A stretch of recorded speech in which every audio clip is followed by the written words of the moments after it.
Hey there, I'm Shabi, an interaction designer here at Google. My role focuses on scaling accessibility across Google's design systems. After high school, I wasn't really sure what kind of career would be a good fit for me. I was interested in technology, but I didn't have any technical knowledge, so I was afraid I wouldn't do well in the field.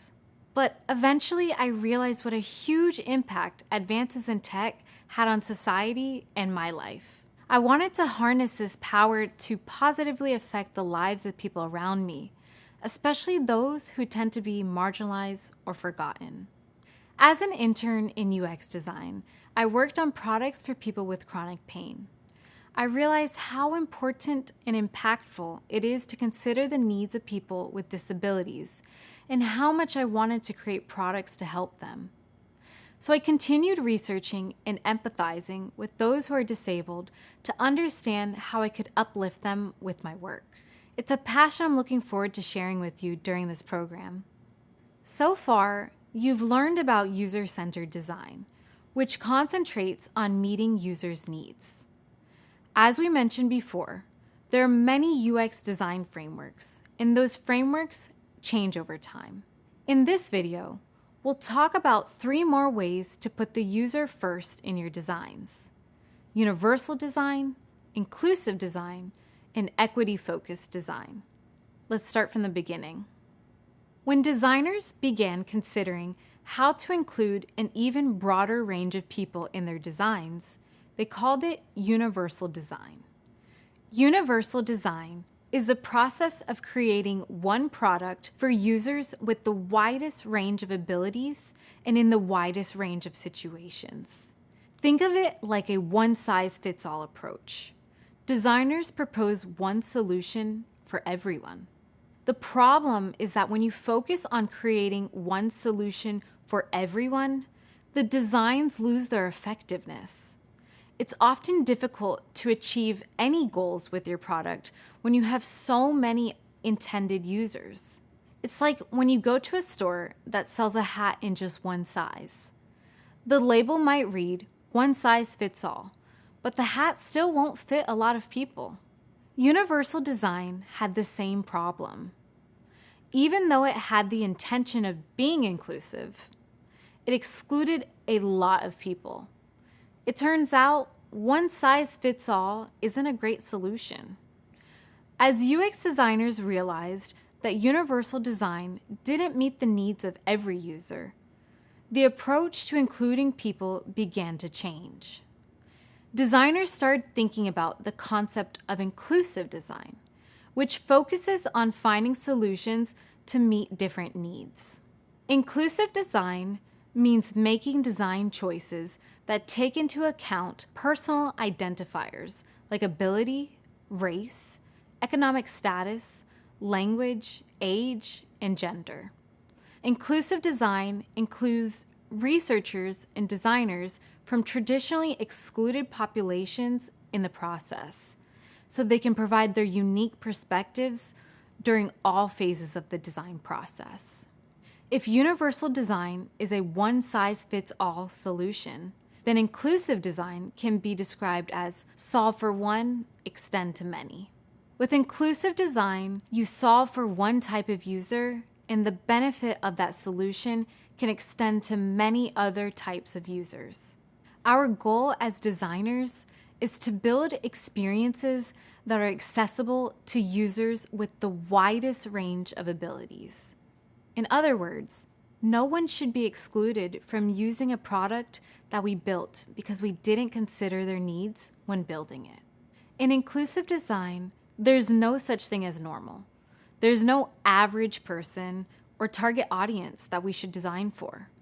For example, when designing, we focus on the needs of people who are blind and deaf, even more than we consider the needs of those who rely on their sight and hearing to communicate.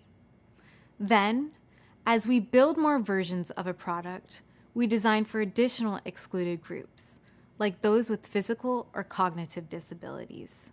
Designing products, devices, services, or environments for people with disabilities is called accessibility.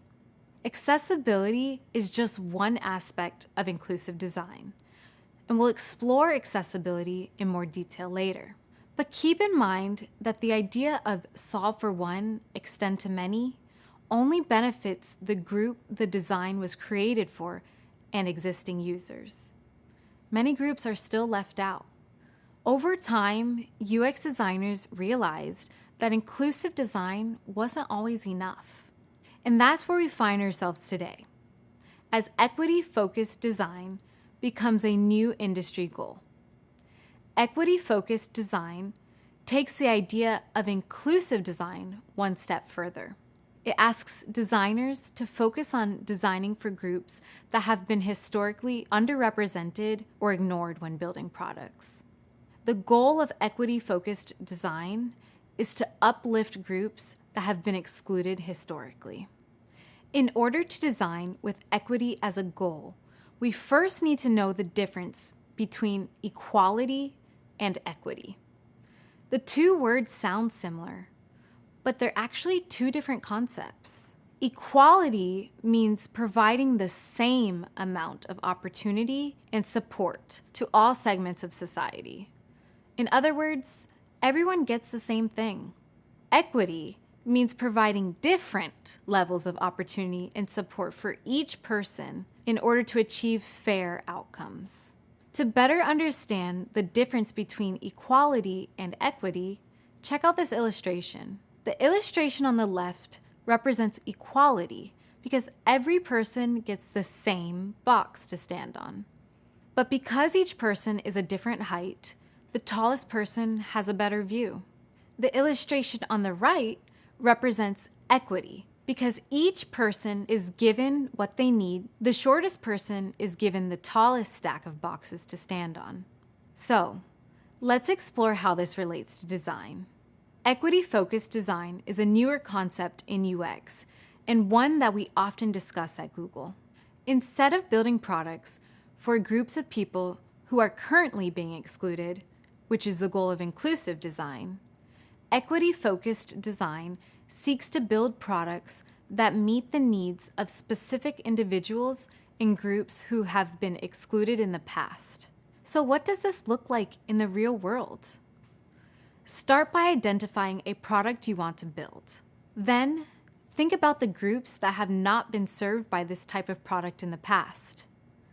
Finally, build your design while keeping the groups you identified as underrepresented front and center. It's important to keep in mind that equity-focused design doesn't solve all problems, just like inclusive design and universal design don't either. The key point is that these are all different approaches to solving issues of underrepresentation and designing for a more equitable future.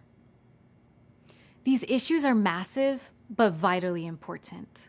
Often, schools and companies consider accessibility, inclusive design, and equity-focused design as methods to consider during the design process, but not as a requirement. But I'm a firm believer that every designer should know the basics of accessibility and why creating products for those who are underrepresented and excluded is a must. As you continue through your career, you'll gain more practice and understanding on how to implement these ideas. We'll get to some more applications of this soon.